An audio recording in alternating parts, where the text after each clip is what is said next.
சந்தோஷம். கர்த்தருடைய சபையிலே அமைதியாக இருக்கக்கூடாது. கர்த்தரை துதிக்க வேண்டும், ஆராதிக்க வேண்டும். இதுவே எமது மனிதராக எங்களுக்கு கொடுக்கப்பட்ட ஒரு விசேட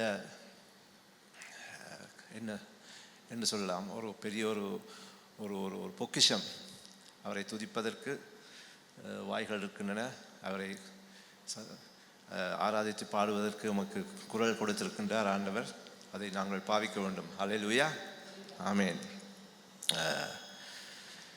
இன்றைய வேத படிப்பு அல்லது பிரசங்கத்துக்காக மாற்கு எழுதின சுவிசேஷம் 7ஆம் அதிகாரம் 25 30 வரை நாங்கள் பார்ப்போம். அசுத்த ஆவி பிடித்திருந்த ஒரு சிறு பெண்ணின் தாயாகிய ஒரு ஸ்திரீ அவரை குறித்து கேள்விப்பட்டு வந்து அவர் பாதத்தில் விழுந்தாள். அந்த ஸ்திரீ சிரோபெனிக்கியா தேசத்தாளாகிய கிரேக்க ஸ்திரீயா இருந்தாள். அவள் தன் மகளை பிடித்திருந்த பிசாசை துரத்திவிட வேண்டும் என்று அவரை வேண்டிக் கொண்டாள். இயேசு அவளை நோக்கி, முந்தி பிள்ளைகள் திருப்தி அடையட்டும், பிள்ளைகளின் அப்பத்தை எடுத்து நாய்க்குட்டிகளுக்கு போடுகிறது நல்லதல்ல என்றார்.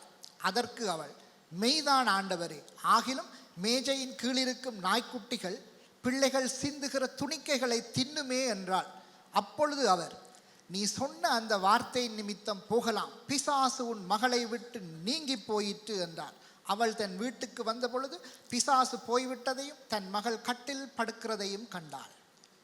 கர்த்தருடைய நாமத்துக்கு ஸ்தோத்திரம். சில வேளைகளிலே சில வசனங்களை எமக்கு பார்க்கும் பொழுது, கர்த்தருடைய வசனங்களை பார்க்கும் பொழுது, தேவன் பாரபட்சம் உள்ளவரோ என்ற ஒரு கருத்து மேலோங்கக்கூடும். அதாவது இந்த ஸ்திரீ சிரோபெனிக்கியா தேசத்தாக இந்த கிரேக்க ஸ்திரீ ஆனவள் ஒரு பிரச்சனை இருந்தது. தன் மகளை பிடித்திருந்த பிசாசை துரத்தி விட வேண்டும் என்று அவரை வேண்டிக் கொண்டார். அப்பொழுது ஆண்டவருடைய அந்த பதில் சில வேளைகளிலே உம்மை தடுமாற வைக்கலாம். அவர் சொல்லுகின்றார், முந்தி பிள்ளைகள் திருப்தி அடையட்டும், பிள்ளைகளின் அப்பத்தை எடுத்து நாய்க்குட்டிகளுக்கு போடுகிறது நல்லதல்ல. பிள்ளைகளின் அப்பத்தை எடுத்து நாய்க்குட்டிகளுக்கு போடுகிறது நல்லதல்ல என்று சொல்லுகின்றார். ஆங்கில வேதத்திலே நாய்களுக்கு போடுவது நல்லதல்ல என்று குட்டிகள் இன்னும் சொல்லவில்லை. அதாவது அவரை நோக்கி வரும் உதவி கேட்டு வரும் ஒருவரை அப்படியா சொல்வது என்று நமக்கு எண்ண தோன்றும். கர்த்தருடைய வசனம் என்பது ரெண்டு காரியங்கள் இருக்கின்றன. ஒன்று அதில் எழுதப்பட்ட வசனம், மற்றது ஆவியானவர் நமக்கு உணர்த்தும் வசனம். லோகோஸ் ரீமா என்று ஆங்கிலத்தை சொல்லுவார்கள். எழுதப்பட்ட வசனம் ஒரு விதத்தில் இருக்கின்றது, அவர் நமக்கு ஆவியானவரால் உணர்த்தும் அந்த வியாக்கியானம் வித்தியாசம். யோவான் 1ஆம் அதிகாரத்திலே நாங்கள் பார்த்தோம். அன்று சகோதரன் ஸ்டீவன் சொன்னார், 20 வருஷத்துக்கு முதல் நான் பிரசங்கித்த பிரசங்கம் எனக்கு ஞாபகம் இருக்கின்றது. யோவான் 1ஆம் அதிகாரம், ஆதியிலே வார்த்தை இருந்தது, அந்த வார்த்தை தேவனிடத்தில் இருந்தது, அந்த வார்த்தை தேவனாய் இருந்தது. ஆதியிலே வார்த்தை இருந்ததாம். ஆதியிலே வெளிச்சம் உண்டாகட்டும், நிலங்கள் உண்டாகட்டும் என்ற வார்த்தையினாலே தேவன் சொன்னார். ஆனால் அதன் மூலம் கடைசியாக அந்த வார்த்தை தேவனாய் இருந்தது. அதாவது ஒரு கணித சமன்பாடை போய் பார்த்தால் வார்த்தையும் தேவனும் சமன். வார்த்தை என்றால் தேவன், தேவன் என்றால் வார்த்தை.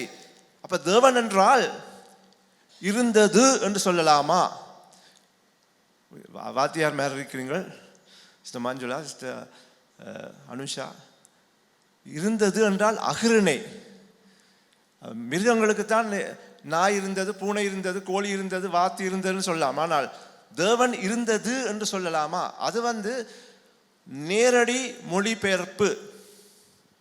நேரடி, அதாவது வார்த்தை என்றால் இருந்தது என்று தான் மொழிபெயர்க்க வேண்டும். அது நேரடி மொழிபெயர்ப்பு. ஆனால் ஆவியானவர் உணர்த்துகின்றது, வார்த்தை தேவன் என்றால் உண்மையாக ஆதியிலே வார்த்தை இருந்தார் என்றுதான் சொல்லியிருக்க வேண்டும்.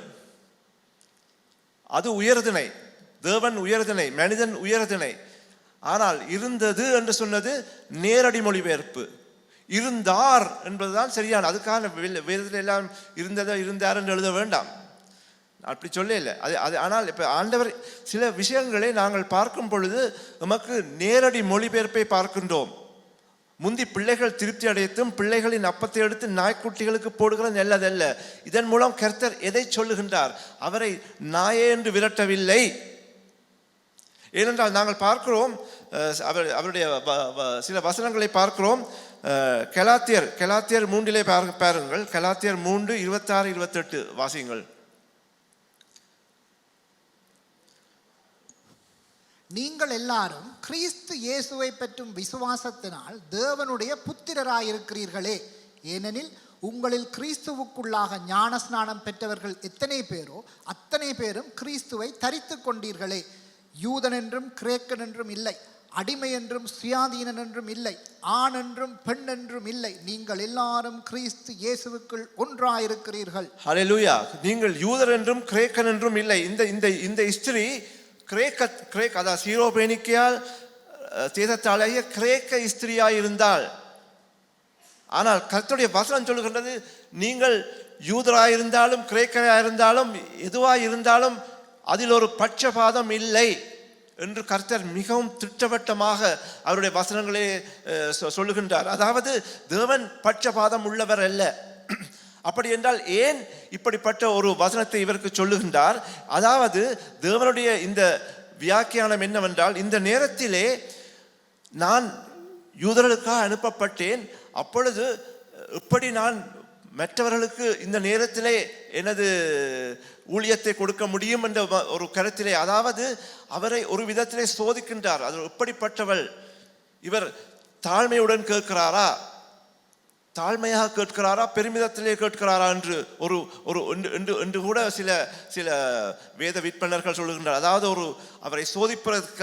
அப்பொழுதுதான் அவர் சொல்லுகின்றார், அவள் சொல்கின்றாள், மெய்தான் ஆண்டவரே, ஆகிலும் மேஜையின் கீழ் இருக்கும் நாய்க்குட்டிகள் பிள்ளைகள் சிந்துகிற துணிக்கைகளை தின்னுமே என்றாள். அப்பொழுது அவர் சொல்லுகிறார், அப்பொழுது அவர், நீ சொன்ன அந்த வார்த்தையின் நிமித்தம், நீ சொன்ன அந்த வார்த்தையின் நிமித்தம் உன்னை நான் ஒரு தாழ்மை உள்ளவன் என்று அறிந்து கொள்கின்றேன். நீ சொன்ன அந்த வார்த்தை நிமித்தம் நீர் தாழ்மையானவர் என்று நான் அறிந்து கொள்கின்றேன். நீ சொன்ன அந்த வார்த்தையின் நிமித்தம் போகலாம், பிசாசு உன் மகளை விட்டு நீங்க போயிட்டு. ஹல்லேலூயா. அப்படிப்பட்ட ஆண்டவர் தான் நம்முடைய ஆண்டவர். அதாவது தேவன் பட்சபாதம் உள்ளவர் அல்ல.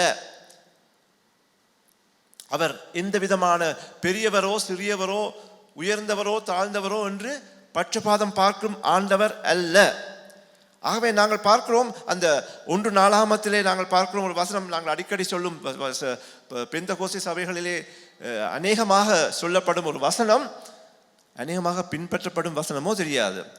என் நாமம் தரிக்கப்பட்ட, அதாவது 1 நாளாகமம் 2 நாளாகமம் 7:14 வாசிங்க பிரதர். 2 நாளாகமம் 7:14.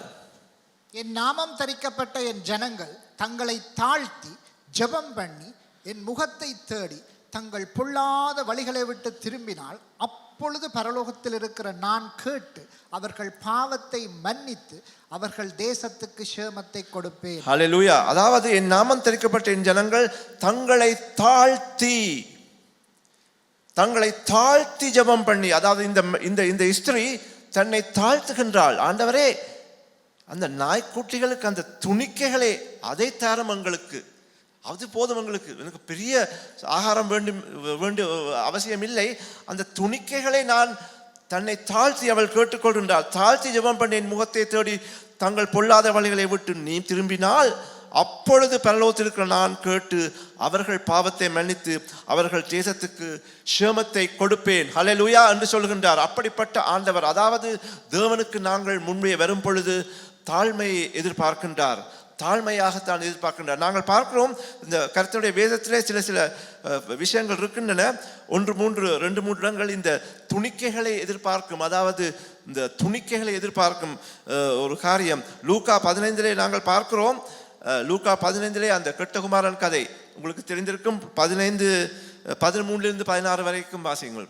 13-16 வரைக்கும். சில நாளைக்கு பின்பு இளைய மகன் எல்லாவற்றையும் சேர்த்து கொண்டு தூர தேசத்துக்கு புறப்பட்டு போய் அங்கே துன்மார்க்கமாய் ஜீவனம் பண்ணி தன் ஆஸ்தியை அழித்து போட்டான். எல்லாவற்றையும் அவன் செலவழித்த பின்பு அந்த தேசத்திலே கொடிய பஞ்சம் உண்டாயிற்று.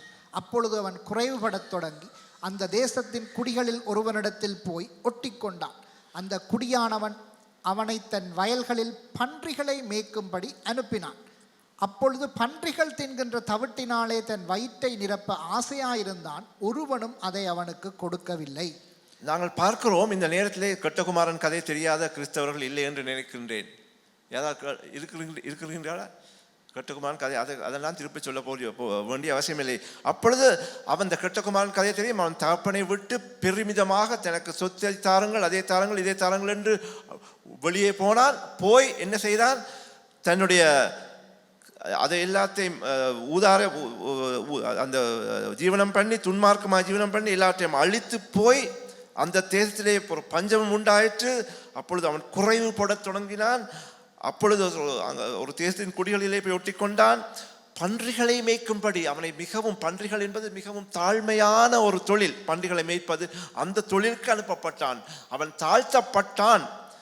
அப்பொழுது அவனுக்கு புத்தி தெளிந்த பொழுது, அப்பொழுதுதான் அவனுக்கு புத்தி தெளிந்தும் சுடலை ஞானம் என்று சொல்வார்கள் சில வேளையிலே தமிழிலே. கடைசி நேரத்திலே அப்பொழுது புத்தி தெளிந்து அவன், என் தகப்பனுடைய கூலிக்காரர் எத்தனை பேருக்கு பூர்த்தியான சாப்பாடு இருக்கின்றது, ஆனால் நானோ பசியினால் சாகிறேன். எழுந்து என் தகப்பனத்தில் போய், தகப்பனே நான் பெறத்துக்கு விரோதமாக அவன் பாவத்தை அறிக்கை செய்கின்றான். அந்த பாவத்தை இந்த 4ஆமத்திலே வாசித்த போல் பாவத்தை அறிக்கை செய்து அதை விட்டுவிட தீர்மானிக்கின்றான். போய் அந்த 16ஆம் வசனத்தை சொல்கிறான். அப்பொழுது பன்றிகள் தின்கிற தவிட்டினாலே தன் வயிற்றை நிரப்ப ஆசை இருந்தான். துணிக்கைகள், அந்த அந்த சீரோபனிக்கால் அந்த விஸ்திரியை அந்த துணிக்கைகளை பார்த்தது போல இவன்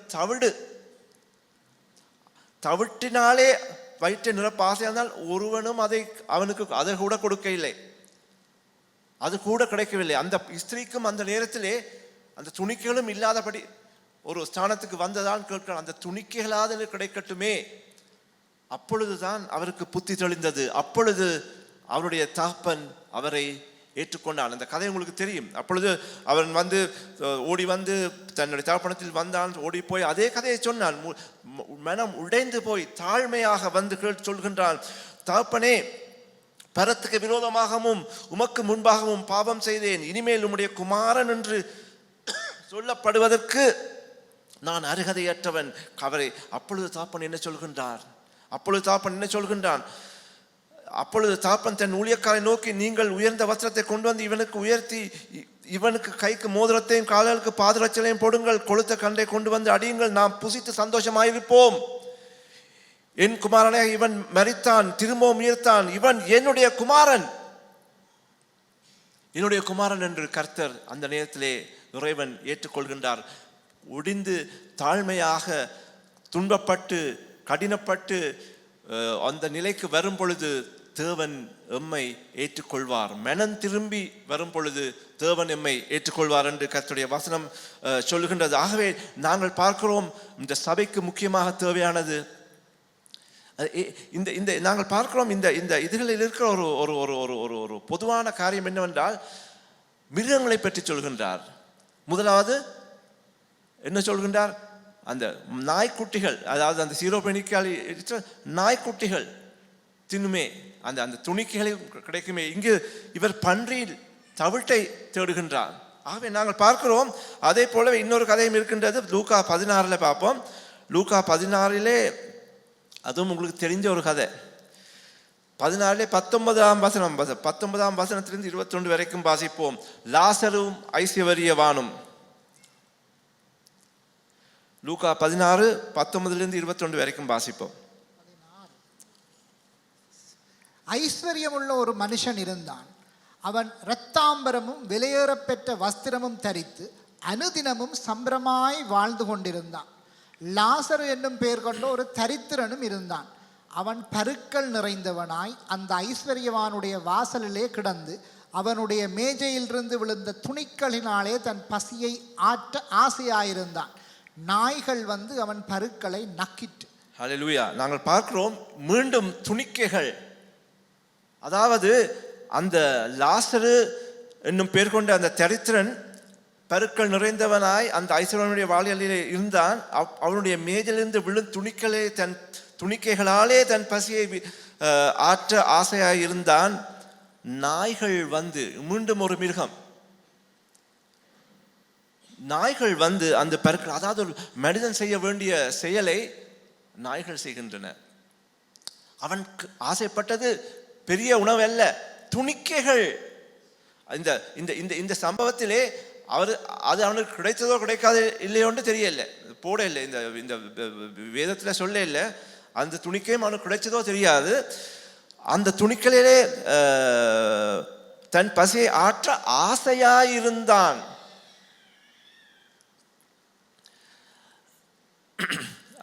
நாய்கள் வந்து அவன் பருக்களை நக்கிற்று. அதாவது கர்த்தர் இப்படிப்பட்ட சம்பவங்களை ஏன் நமக்கு சொல்கின்றார் என்றால், இன்னொரு வசனம் இருக்கின்றது.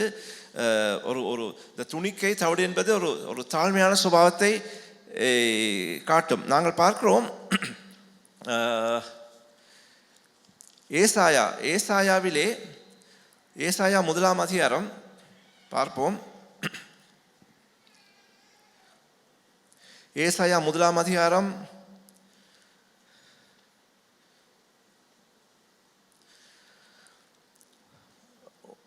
2-3 வசனத்தை வாசியுங்கள். வானங்களே கேளுங்கள், பூமியே செவிகொடு, கர்த்தர் பேசுகிறார். நான் பிள்ளைகளை வளர்த்து ஆதரித்தேன், அவர்களோ எனக்கு விரோதமாய் கலகம் பண்ணினார்கள். மாடுதன் எஜமானையும் கழுதைதன் ஆண்டவனின் முன்னணையும் அறியும், இஸ்ரவேலோ அறிவில்லாமலும் என் ஜனம் உணர்வில்லாமலும் இருக்கிறது என்றார். ஹல்லேலூயா. மீண்டும் மிருகங்களை பற்றி தான் ஆண்டவர் சொல்கின்றார். மாடு தன் எஜமானை அறியுமாம், கழுதை தன் ஆண்டவனின் முன்னணையும் அறியும், இஸ்ரவேலோ என்னுடைய ஜனங்களோ அறிவில்லாமலும் என் ஜனம் உணர்வில்லாமலும் இருக்கின்றார்களே. நாங்கள் பார்க்கிறோம், அதாவது மாடு சில கிராமப்புறங்களிலே அந்த மாடு வளர்ப்பவர்கள் அந்த மாடை அந்த புல் வெளியிலே மேய்ப்பதற்கு அழைத்து கொண்டு போக வேண்டிய அவசியமில்லை. அதை தனியாகவே அந்த இடத்துக்கு போய் பின்னேரம் இரவுபடும் நேரம் அவர்கள் அந்த மாடுகள் தங்கள் எஜமானை தேடி வந்துவிடும். கேள்விப்பட்டிருப்பீர்கள், அவர்களே தேடி வந்து. அதே போலவே தான் கழுதையும் தன்னுடைய முன்னணையும் தான் தனக்கு தீனி கொடுக்கிற இடம், தனக்கு எங்கு சாப்பாடு கிடைக்கிறதோ அந்த இடத்தை, தன்னுடைய எஜமானுடைய இடத்தை அறிந்து அவர்களுக்கே தெரிகின்றதே.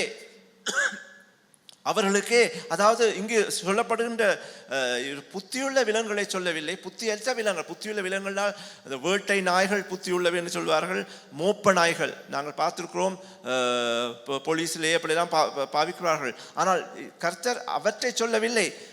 மாடு, அதாவது இப்போ சில முந்தி இப்போ இந்த பாடசாலையில் டீச்சர் மேர் பிள்ளைகளை மாடு கழுதுன்னு எல்லாம் பேசுவீங்க. இப்போவும் பேசுறீங்களோ சரியே இல்லை. அப்போ அந்த எங்களோட காலத்துல எல்லாம் அப்படி தான் சொல்லுவாங்க. விசேஷமான இந்த யாழ்ப்பாணத்து டீச்சர்ஸ் வந்தால், என்ன கழுதை என்ன மாடு உனக்கு மூளையிலே, அப்படி தான் கேட்கறது. இப்போ எல்லாம் கதைக்கல அது. இப்போ அந்த அப்போ அதாவது அப்படிப்பட்ட ஒரு மிருகம் கூட தன் எஜமானை அறிந்திருக்கின்றார். மாடுக்கு தெரியுமாம் எஜமான், கழுதைக்கும் தெரியுமாம் தன்னுடைய முன்னணை. ஆனால் என்னுடைய ஜனம் உணர்வில்லாமல் இருக்கின்றதே என்று கர்த்தர் சொல்கின்றார். நாங்கள் பார்க்கிறோம் இந்த யானை என்பது ஒரு மிகவும் ஒரு புத்தியுள்ள மிருகம். அதில் யானையின் ஞாபக சக்தி எத்தனோ வருடங்களாகவும் இருக்குமாம். அது தனக்கு ஏதாவது பாதகம் செய்தவர்களை கண்டுபிடித்தால் உடனடியே தாக்கத் தொடங்கும். என்றால் யானையினால் எத்தனையோ விதமான காரியங்கள், பாரம் தூக்கும், எத்தனோ விதமான காரியங்கள் செய்யும். ஆனால் சொல்லுகின்றார், அவைகளுக்கு தெரிந்த உண்மை என்னுடைய ஜனங்களுக்கு தெரியவில்லையே என்று சொல்லுகின்றார்.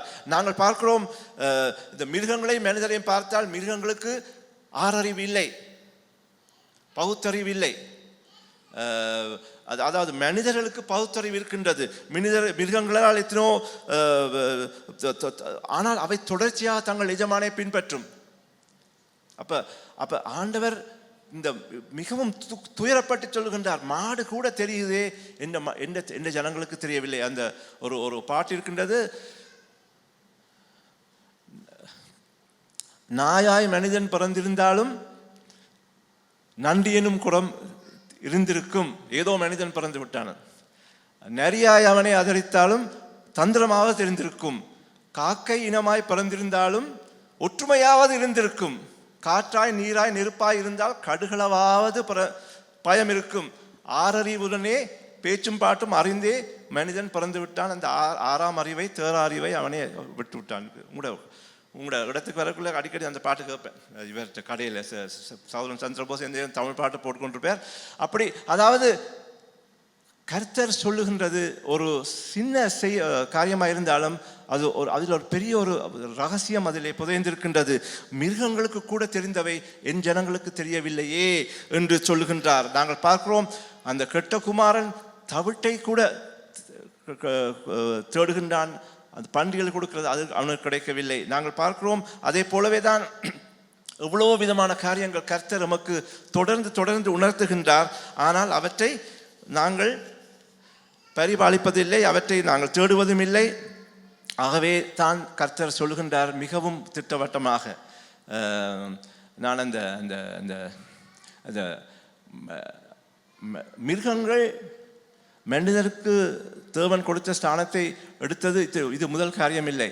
அதாவது நான் அந்த லாசரும் அந்த ஐசவரான கதையிலே உங்களுக்கு தெரியும், ஒரு 30 வருடத்துக்கு முதல் என்னுடைய பாஸ்டர் ஜான்ஸுக்கு ஒரு மட்டக்களப்பு மாநகரத்திலே இருந்து ஒரு போதர் வருவார் அடிக்கடி. அவருடைய நண்பர், அவர் இந்த பிரசங்கம் செய்தார். அவருடைய பேர் வின்சென்ட் பாலநாதன். நினைக்கிறேன் மட்டக்களப்பு பார் ரோட்டில் சிஸ்டர் அனுஷாவுக்கு தெரிஞ்சிருக்கும் இருந்தவர். அவர் இந்த பிரசங்கத்தை செஞ்சுட்டு சொன்னார், இந்த ஐசவரியானும் இந்த சரித்திரனை கதை இன்னும் ஒரு சந்தர்ப்பம் இருக்கின்றது. இன்னும் ஒரு இடத்திலே மனிதன் இருக்க வேண்டிய இடத்திலே மாடுகள் இந்த விலங்குகள் வந்தது. அது எந்த இடம்? நோவாவின் பிழை. ஹல்லேலூயா. நோவாவின் பிழையிலே மனிதர் தப்பி வந்திருக்க வேண்டும் வெள்ளத்துக்கு, ஆனால் கடைசியாக மிருகங்கள் தான் அதுக்குள்ளே இருந்தது. இது இன்னும் எனக்கு அந்த கதை ஞாபகம் இருக்கு. அந்த பெரிய ஒரு ஊழியக்காரன் வின்சென்ட் பாலநாதன் என்று அந்த கதை எங்களுக்கு சொன்னார். ஆகவே நாங்கள் பார்க்கிறோம், தேவன் எமக்கு கொடுத்தது ஒரு 6வது அறிவு, அதாவது பகுத்தறிவு.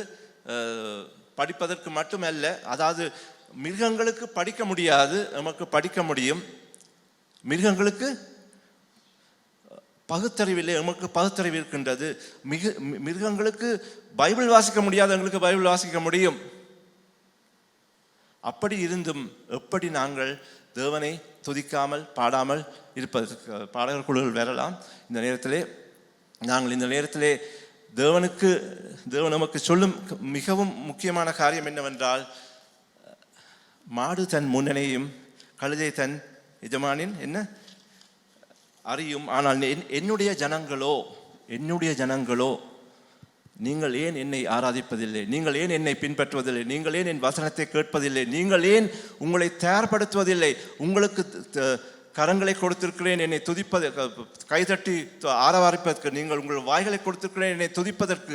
ஆனால் அந்த மிருகங்களுக்கு இருக்கும் நன்றி கூட உங்களுக்கு இல்லையே என்று கர்த்தர் உணர்த்துகின்றார். தொடர்ந்து நாங்கள் எல்லோரும் எழுந்திருந்து இந்த நேரத்திலே நாங்கள் கர்த்தருக்கு மகிமையாக அவர் கொடுத்த காரியங்களை பயன்படுத்தி அவரை நாமத்தை துதித்து பாடி ஆராதிப்போம். ஹல்லேலூயா. ஹல்லேலூயா. கர்த்தரையே ஏகமாய் துதியுங்கள். கரங்களை தட்டி பாடி. அவர் நடத்தும் செயல்கள் எல்லாம் பார்த்தோரை துதியுங்கள். வல்லமையாய் கிரியை செய்யும் வல்லோரை துதியுங்கள். எல்லோரையும் ஏற்றுக்கொள்ளும் இயேசுவை துதியுங்கள். ராஜா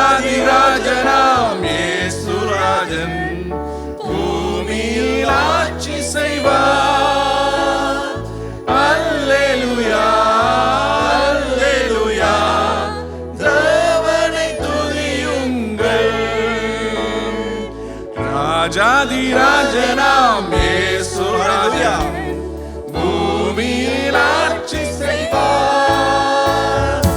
அல்லேலூயா, அல்லேலூயா, தேவனை துதியுங்கள். சூரியனே சந்திரனே தேவனை துதியுங்கள். ஹல்லேலூயா. ஒளியதனை எங்கள் உள்ளம் அளித்தோரை துதியுங்கள். ஹல்லேலூயா. நீயே கல்வளையே படைத்தோரை துதியுங்கள். அக்கினியாய் கல்மனதை உடைப்போரை துதியுங்கள்.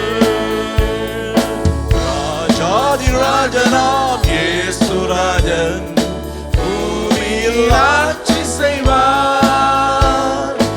அல்லேலூயா, அல்லேலூயா, தேவனை துதியுங்கள். ராஜாதிராஜனாம் இயேசுராஜன் பூமியில் ஆட்சி செய்வார். அல்லேலூயா, அல்லேலூயா, தேவனை துதியுங்கள். பிள்ளைகளே வாலிபரே தேவனை துதியுங்கள். அலையலையாய் தேவனை துதியுங்கள். பெரியவரே பிரபுக்களே தேவனை துதியுங்கள். செல்வங்களை இயேசுவுக்காய் செலுத்திய துதியுங்கள்.